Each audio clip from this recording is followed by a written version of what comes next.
The movie that surprised me the most. I have two answers, and they're both for the same reason, and the movies are Paddington and the Lego Movie.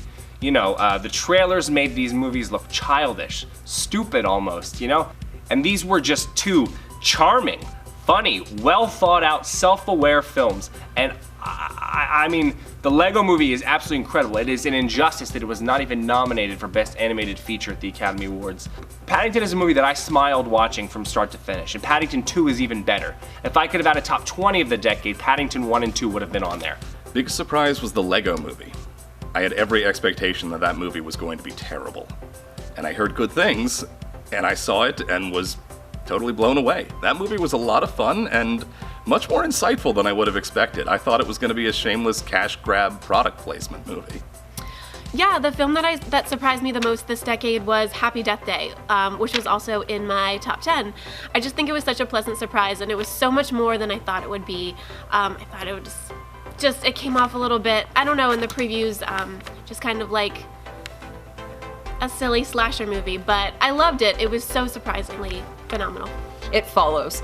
If you read the concept of that film, it doesn't necessarily make sense how it works, but it does. It's, to me, one of the just most brilliant horror films of the decade. I find it chilling. There is a shot in it with a guy on a house. No spoilers with that, but trust me, the movie works. La La Land is a film that surprised me because coming off of Whiplash, I feel like people expect a lot from directors to deliver another Oscar caliber film time and time again. As I was watching La La Land, even though it kind of has tropes similar to older films of the similar style, of a similar vein, I think I was just floored by the production design of such a seamlessly put together piece. And so even though I had such high expectations, I was still surprised as I was like watching this like genius unfold before me.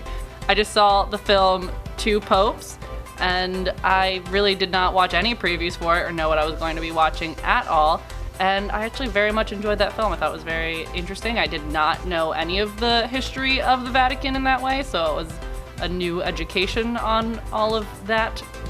My biggest surprise of the decade was Ready or Not. To see them take a game like hide and seek, turn it into a horror movie, and for it to be as over the top and ridiculously funny as it was, I actually am upset that I didn't see it twice. The movie that surprised me the most was Booksmart. Kind of snuck right in at the end there.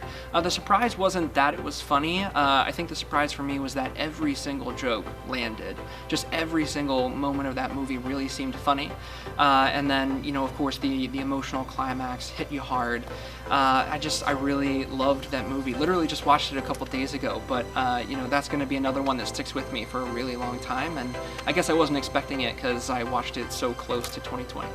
It's Tangerine. It was just done so well. It was on an iPhone, great script, and a roller coaster ride of someone's life, a couple people, but it really was fun and interesting. And again, because it was on an iPhone being filmed, I thought that was a surprise because it came out so well. My most surprising movie this decade would have to be Finding Dory. I really didn't think much of it. You know, it's a sequel to a movie that came out a very long time ago. And I was watching this movie, and I think I actually cried through the entirety of its runtime. There wasn't a second where baby Dory was on screen that I wasn't ugly crying. The movie that surprised me the most in this decade was a film called Locke, which is a movie that we got accidentally sent one time around when it was being released. And we looked it up, my staffer Lauren and I at the time, and we're just like, oh, this is a movie where Tom Hardy is in the car the whole time? And we're like, we still decided to watch it, and we watched it, and we were enthralled by every minute of it. It's a really good movie that does literally have Tom Hardy in a car having conversations the whole time, and it was amazing. So it was incredibly surprising to me that they pulled that off, and that's a testament to how good of an actor Tom Hardy is, but just it was a really well done and executed script.